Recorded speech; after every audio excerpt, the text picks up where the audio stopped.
कांग्रेस के वरिष्ठ नेता पूर्व मंत्री कैप्टन अजय सिंह यादव के नेतृत्व में शनिवार को बावल विधानसभा के खोल क्षेत्र में हाथ से हाथ जोड़ो अभियान चलाया गया।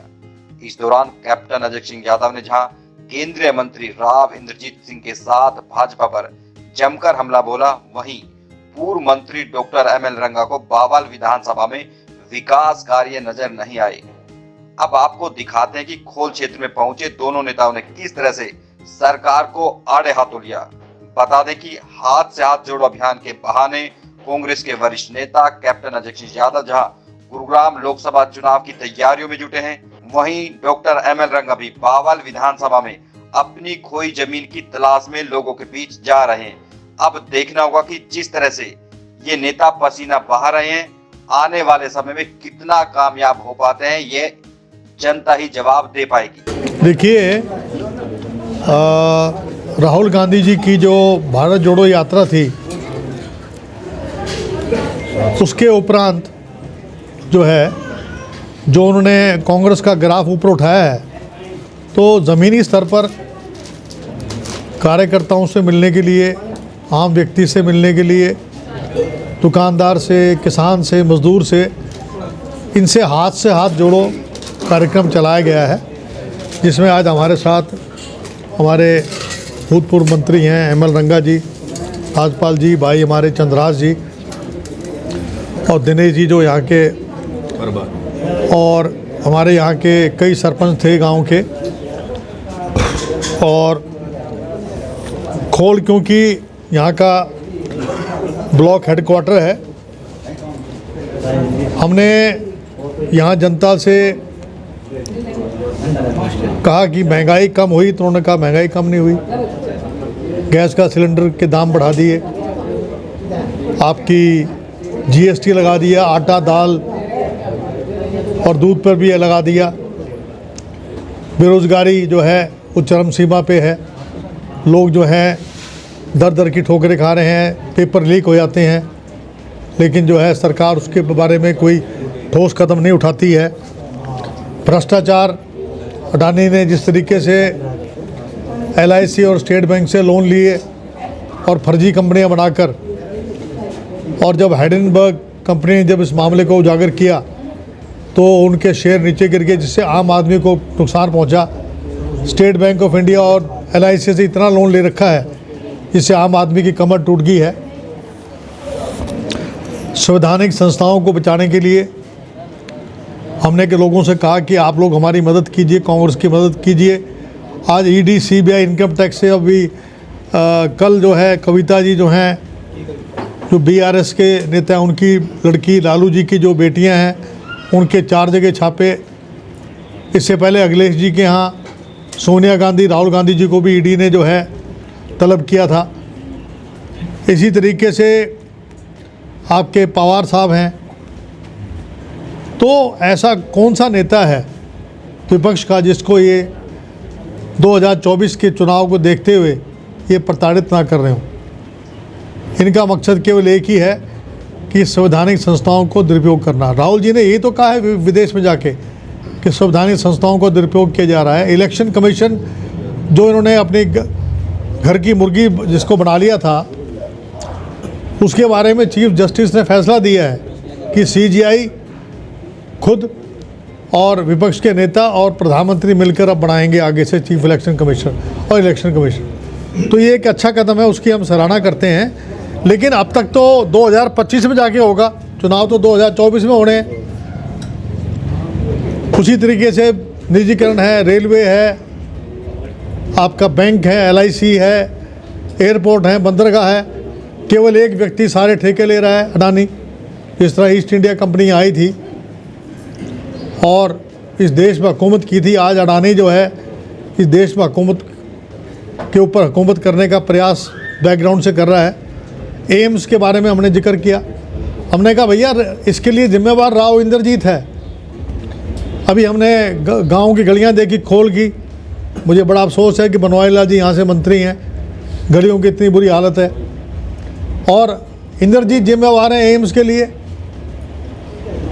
क्यों नहीं वो एम्स का यहाँ पर शिलान्यास से मतलब नहीं है, हमें बजट में पैसे डालें और काम शुरू करवाएं। शिलान्यास की ज़रूरत नहीं है, अब शिलान्यास तो गांव के लोगों ने रख दिया है, अब इसका काम शुरू करवाएं। सैनिक स्कूल है, वहाँ पर सारी सुविधाएं नहीं है। इन्होंने कोई अस्पताल बनाया हो, कोई स्कूल खोला हो, स्कूल बल्कि बंद करे हैं। विकास के नाम पर कोई ईंट नहीं लगाई।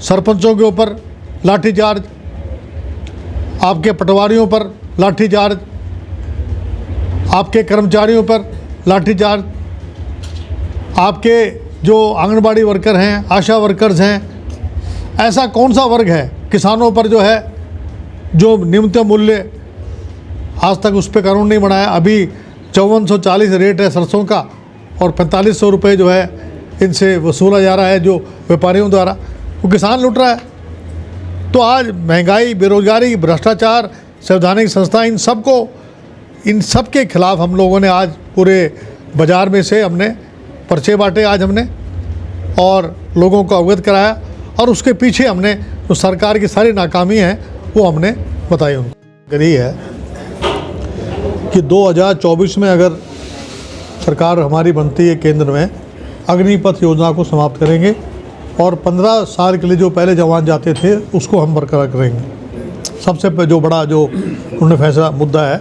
जो आज के दिन है, जो हमारे जो नौजवान हैं जो बेचारे सुबह दौड़ते हैं, शाम को जो है इतनी मेहनत करते हैं, उनको 4 साल बाद रिटायर करने की बात है।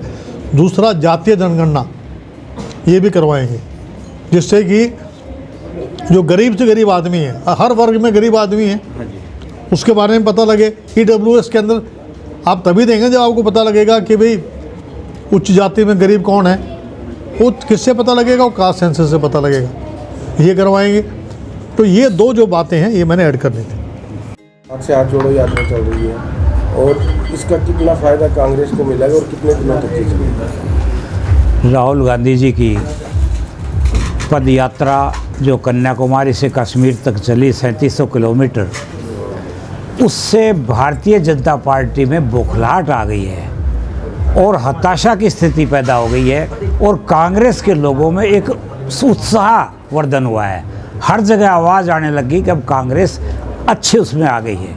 और हरियाणा में तो इतना अभूतपूर्व जो है, उन्होंने खुद कहा कि भी हरियाणा जितने लोग स्वागत में, पदयात्रा में कहीं भी साथ नहीं मिले जितने हरियाणा में थे। तो इन सब से लगा कामयाबी के बाद ये हुआ कि भी हरियाणा में नहीं पूरे भारतवर्ष में हाथ से हाथ जोड़ो अभियान चालू किया जाए।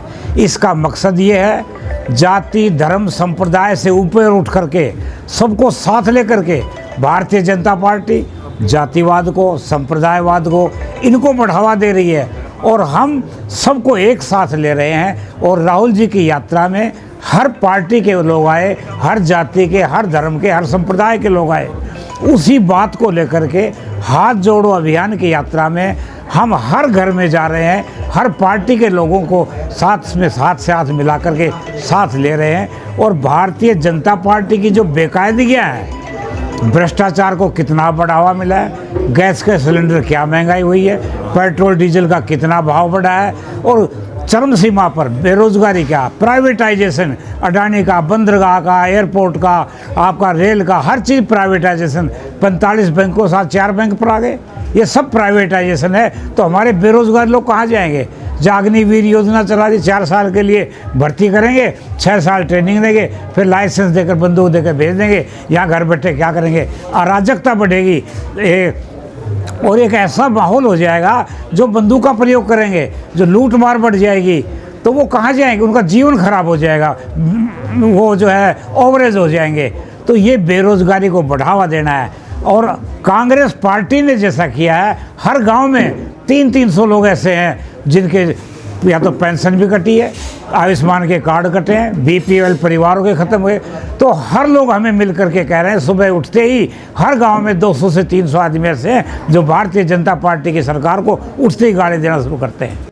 और आप पूर्व मंत्री भी रह चुके हैं इस क्षेत्र से जी। आप तो अगर बात कर ले डॉक्टर बनवारी लाल की, वो कहते हैं कि रिकॉर्ड तोड़ यहाँ विकास कार्य हुआ, आप किस तरह से देखते हैं इसको? अब हम आज इस समय खोड़ गांव में बैठे हुए हैं। अब हम कप्तान साहब और हम हर गलियों से आए हैं। कहीं एक ईंट भी, एक रोड़ा भी किसी गली में नहीं लगा, ना कोई नाली बनी, ना पानी का निकास हुआ, और गांव में किसी एक को भी रोजगार नहीं मिला। तो विकास किस चीज का? गांव का विकास नहीं हुआ, सड़क का विकास नहीं हुआ, रोजगारी का विकास नहीं हुआ, फिर विकास किस चीज का? एम्स कह रहे थे, उसका नहीं हुआ। मुद्दे बता रहे हैं, सबसे बड़ा मुद्दा बता रहे हैं एम्स का। उसके बाद जो है सरसों का जो प्लांट है उसका, एक 200 करोड़ का जो मिल्क प्लांट आ रहे हैं, उसके कहते हैं कि ये आने से इस क्षेत्र की तस्वीर बदल जाएगी। कैसे देखते हैं? देखिए, सरसों का जो प्लांट है रामपुर हाउस में और राव इंद्रजीत की जो जगह है उस पर लगाया जा रहा है। अब वो कहते हैं कि मेरा आदर्श गांव है, आप रामपुरा गांव में चले जाओ, अगर कोई गली पक्की हो, सारा जो है मेरे समय में मैंने सारी सड़कें बनवाई थी, उसके बाद कोई रोड़ी भी नहीं लगी वहाँ पर। और इसी तरह से एम्स की तो बात अब ना तो डॉक्टर बनवारी लाल के बस की बात है, ये तो मुद्दा है राव इंद्रजीत सिंह के हाथ का। उनको एम्स का बजट तो रखवाते कम से कम। भारतवर्ष में किसी भी स्टेट में एक भी एम्स का बजट नहीं रखा गया, या मेडिकल कॉलेज का भी नहीं है। फिर डिफेंस यूनिवर्सिटी बिनोड़ा में थी, वो प्रधानमंत्री से, और जब वो डिफेंस मिनिस्टर थे उसका शिलान्यास हुआ, 4 दिहाड़ी हुआ। अगर आज तक भी कोई ईंट लगी हो तो वो भी केंद्रीय मंत्री का हाथ में था। तो विकास किस हिसाब से कह रहे हैं? अगर विकास ये भी मान लें कि कोई रोजगार, हमारे कितनी फैक्ट्रियां, 40 के करीब फैक्ट्रियां पलायन कर गई बावड़ से, और हर कंपनी में 200-300 आदमी पलायन करके यहाँ से हटा दिए गए। तो अब नहीं रहा, रोजगार नहीं रहा, हमारे युवा सड़क पर आ गए। तो अब मैं कहता हूँ कि ये कोई विकास की बात तो हुई नहीं है। बावड़ में देख लो अब क्या विकास हुआ है। बस स्टैंड, आपने 2 साल से बस स्टैंड बना हुआ, अगर एक भी बस कोई आती हो तो वहाँ बावड़ के बस स्टैंड पे एक भी बस आती हो तो। ट्रॉमा सेंटर बनना था बावड़ के हॉस्पिटल में, इमरजेंसी सर्विसेज अगर लागू हुई हो तो वो भी नहीं हुई। अंडरपास बनाया था, वो ढंग से चालू नहीं हुआ। तो मुझे ये तो बताया कि किस रूप में व्यवस्था की है।